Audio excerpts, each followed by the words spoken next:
Power sharing ಗೊಂದಲದ ಕಾರಣಕ್ಕಾಗಿ ಕಾಂಗ್ರೆಸ್ ಶಾಸಕಾಂಗ ಪಕ್ಷದ ಸಭೆ ಕೌಂಟ್ ಡೌನ್ ಶುರುವಾಗಿದೆ. ಸಿಎಂ ಹಾಗೂ ಡಿಸಿಎಂ ಎರಡೂ ಬಣದ ಬತ್ತಳಿಕೆಯಲ್ಲಿ ಶಸ್ತ್ರಾಸ್ತ್ರದ ಸಿದ್ಧತೆ ಜೋರಾಗಿದೆ. ಎರಡೂ ಬಣದಿಂದ ಪರಸ್ಪರ ಚಾರ್ಜ್ ಶೀಟ್ ಸಲ್ಲಿಕೆಗೆ ಸಿದ್ಧತೆ ಕೂಡ ಆಗ್ತಾ ಇದೆ ಎನ್ನಲಾಗ್ತಿದೆ. ಸಭೆಗೂ ಮೊದಲೇ ಆರೋಪದ ಬಿಸಿ ತಣ್ಣಗಾಗಿಸುವ ಪ್ರಯತ್ನಕ್ಕೆ ಎಐಸಿಸಿ ನಾಯಕರು ಮುಂದಾಗಿದ್ದಾರೆ ಎಂಬ ಮಾತು ಕೈಪಾಳ್ಯದಲ್ಲಿ ಸುಳಿದಾಡ್ತಾ ಇದೆ. ಸಭೆಗೂ ಮೊದಲೇ ಕರೆದು ಎರಡೂ ಬಣದ ಅಹವಾಲು ಕೇಳಿ ಅಸಮಾಧಾನ ಸರಿಪಡಿಸೋದು ಎಐಸಿಸಿ ನಾಯಕರ ಲೆಕ್ಕಾಚಾರ ಆಗಿದೆ. ವಿವಾದದ ಬಿಸಿ ಒಂದು ಹಂತಕ್ಕೆ ತಣ್ಣಗಾಗಿಸಿಕೊಂಡು ಶಾಸಕಾಂಗ ಪಕ್ಷದ ಸಭೆ ನಡೆಸೋದು ಎಐಸಿಸಿ ನಾಯಕರ ಲೆಕ್ಕಾಚಾರ ಎನ್ನಲಾಗ್ತಾ ಇದೆ. ಆರೋಪ ಪ್ರತ್ಯಾರೋಪಕ್ಕೆ ನೇರವಾಗಿ ಸಿಎಲ್ಪಿ ವೇದಿಕೆ ಮಾಡಿಕೊಳ್ಳೋ ಬದಲು ಮೊದಲೇ ಸ್ವಲ್ಪ ಮಟ್ಟಿಗಿನ ಸಮಾಧಾನಕ್ಕೆ ಮುಂದಾಗುವಂತಹ ಸಾಧ್ಯತೆ ಇದೆ. ಕಿಡಿ ಹಾರಿಸುವಂತಹ ಪ್ರಯತ್ನವನ್ನು ಇವರು ಮಾಡ್ತಾರಂತೆ. But last time CLP meeting ಆದಾಗ ನಿಮಗೊಂದು ನೆನಪಿರ್ಬೋದು, ತುಂಬಾ ಜನ ಶಾಸಕರು ಆಚೆ ಬಂದು ಹೇಳ್ತಾರು, ನಾವು ಮಾತಾಡ್ಬೇಕಂತ ಇದ್ವಿ, ನಮ್ಮ ಸಮಸ್ಯೆ ಹೇಳ್ಕೊಳ್ಬೇಕಂತ ಇದ್ವಿ, ಅವಕಾಶನೇ ಸಿಗ್ಲಿಲ್ಲ, ಮುಖ್ಯಮಂತ್ರಿ ಒಬ್ಬರೇ ಮಾತಾಡಿ ಎದ್ದು ಹೋದ್ರು ಅಂತ ಹೇಳಿದ್ರು. ಈ ಸಲಾನು ಹಂಗೆ ಮಾಡ್ಬಿಟ್ರೆ ಕಂದಕ ಇನ್ನಷ್ಟು ಜಾಸ್ತಿ ಉಲ್ಬಣಿಸಲ್ವಾ ಅನ್ನೋ ಪ್ರಶ್ನೆ. ನಮ್ಮ ಬಗ್ಗೆ ನೀವು ಭಾಳ ಹೆಚ್ಚು ಪ್ರಚಾರ ಕೊಟ್ಟಿದ್ದೀರಿ, ಅವ್ರಿಗೂ ಪ್ರಚಾರ ಕೊಡಿ ಅಲ್ಲ. ಯಾಕೆಂದರೆ ಬರೀ ನಾವು ಊಟ ಮಾಡೋದು ಮಾತ್ರ ನೀವು ಜನಗಳಿಗೆ ಹೇಳಿದ್ರೆ ಆಗೋದಿಲ್ಲ. ಬೇರೆ ಬೇರೆಯವರು ಊಟ ಮಾಡೋದನ್ನೆಲ್ಲ ಹೇಳಿ. ಯಾರು ಹೇಳಿದ್ರು ಹಂಗಂತ ತಪ್ಪು ಅಂತ? ಯಾರೂ ಹೇಳೇ ಇಲ್ಲಪ್ಪ. ತಪ್ಪಂತ ಯಾರೂ ಹೇಳಲಿಲ್ಲ. ಪೋಸ್ಟ್ಪೋನ್ ನಿಲ್ಲಿಸೋದಕ್ಕೂ ಮುಂದೂಡೋದಕ್ಕೂ ಬೇರೆ ಬೇರೆ ಇದೆ.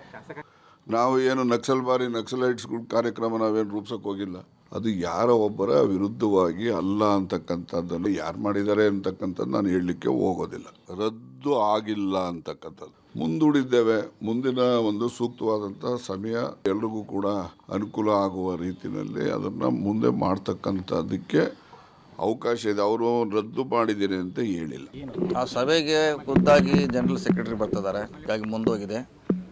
ಅವರು ಬಹುಶಃ 13 ತಾರೀಕು ಬರ್ತಾ ಇದ್ದಾರೆ. ಸೊ ಅವಾಗ ಆಗ್ಬೋದು, ಅಥವಾ ಮುಂದೆ ಯಾವ್ದಾರು ಡೇಟ್ ಕೊಟ್ಟರೆ ಆ ಸಭೆ ನಿಗದಿ ಆಗ್ಬೋದು. ಸೊ ತಾತ್ಪೂರ್ತಿಕವಾಗಿ ಮುಂದೂಡಿದ್ದಾರೆ ಹೋಮ್ ಮಿನಿಸ್ಟರ್ ಅವರು. ಇಲ್ಲೆಲ್ಲ ವಿರೋಧ ವ್ಯಕ್ತಿ ಇಲ್ಲಿ ಮಾಡಿಲ್ಲ, ಅದು ಅವ್ರೇನು ಎಲ್ಲೂ ಬಹಿರಂಗವಾಗಿ ಹೇಳಿಲ್ಲ. ಸೊ ಅದಕ್ಕೆ ಜನರಲ್ ಸೆಕ್ರೆಟರಿ ನಾವು ಬರ್ತೀವಿ ಅನ್ನೋದೇ ಅದಕ್ಕೆ ಮುಂದೂಡಿದ್ದಾರೆ ಹೊರತಾಗಿ ಅದು ಅದಕ್ಕೆ ಬೇರೆ ರೀತಿಯಿಂದ ಅದಕ್ಕೆ ರಾಜಕೀಯ ಬೆರೆಸೋದು ಅವಶ್ಯಕತೆ ಇಲ್ಲ ಅಂತ ನನ್ನ ಭಾವನೆ. ಸೊ ಬಂದ್ಮ್ಯಾಗ ಮಾಡ್ತೀವಿ, ಜನರಲ್ ಸೆಕ್ರೆಟರಿ ಬಂದ್ಮ್ಯಾಗೆ ಅವ್ರ ಜೊತೆ ಸಭೆ ಮಾಡ್ತಾರೆ. ಇಲ್ಲ ಅದನ್ನು ನೋಡೋಣ, ಅಲ್ಲಿ ಇನ್ನೂ ನಮಗೆ ಗೊತ್ತಿಲ್ಲ ಏನು ಅದೇ ಅಂತ ಒಳಗಡೆ ಅಜೆಂಡಾ ನನಗೂ ಗೊತ್ತಿಲ್ಲ. ಅಲ್ಲಿ ಹೋದ್ಮ್ಯಾಗ ಗೊತ್ತಾಗೋದು ಅಜೆಂಡಾ. ಆಮ್ಯಾಗ ಹೇಳ್ತೀನಿ ನಿಮ್ಗೆ, ಅಲ್ಲಿ ಗೊತ್ತಾದ್ಮ್ಯಾಗ ಹೇಳ್ತೀವಿ. ನಾನು ಬರ್ತೀನಿ, ಬಂದ್ಮ್ಯಾಗ ಮಾಡಿ ಅಂತ ಹೇಳಿದ್ದಾರೆ. ಅದಕ್ಕೆ ಒಪ್ಪಿದ್ದಾರೆ ಎಲ್ಲರೂ, ಬಂದ್ಮ್ಯಾಗ ಮಾಡ್ತೀವಿ. ಸಂಬಂಧಪಟ್ಟ ವಿಚಾರ ನಮ್ಮ ಪಕ್ಷಕ್ಕೆ, ನಮ್ಗೆ ವೈಯಕ್ತಿಕವಾದ ವಿಚಾರ, ಅದು ಎಲ್ಲದಕ್ಕೂ ರಾಜಕೀಯ ಉತ್ತರ ಕೊಡ್ಲಿಕ್ಕೆ ಆಗೋಲ್ಲ. ನಮ್ಗೆ ಸಂಬಂಧಪಟ್ಟಂಥ ವಿಚಾರ, ಚಹಾ ಟೀ ಕುಡ್ಲಿಕ್ಕೆ, ಊಟ ಕೊಡ್ಲಿಕ್ಕೆ, ಅದು ಅವ್ರವ್ರ ವೈಯಕ್ತಿಕವಾಗಿರುವಂಥ ವಿಚಾರ ಅಷ್ಟೇ. ಅದರಲ್ಲಿ ಎಲ್ಲರಿಗೂ ಉತ್ತರ ಕೊಡೋದು ಅವಶ್ಯಕತೆ ಇಲ್ಲ. ಸಿಎಂ ಬದಲಾವಣೆ ಚರ್ಚೆ ನಡೀತದೆ. ಈಗ ಅದನ್ನೆಲ್ಲ ಹೇಳಿ ಕೂತ್ಕೊಂಡು ಸಿಎಂ ಅವ್ರು ಕೇಳಿ, ನಾ ಅಲ್ಲೇ ಹೋಗಿ ಡೈರೆಕ್ಟ್ ಬೆಂಗಳೂರಿಗೆ ಹೋಗಿ ಅವ್ನು ಕೇಳಿ ನೀವೇನು ಬದಲಾವಣೆ ಆಗ್ತೀರ ಅಂತ ಅವ್ರು ಹೇಳಬೇಕು. ನಾವೇನು ಹೇಳಕ್ಕೆ ಸಾಧ್ಯ? ನಾನು ಒಬ್ಬ ಮಂತ್ರಿ ಅಷ್ಟೇ.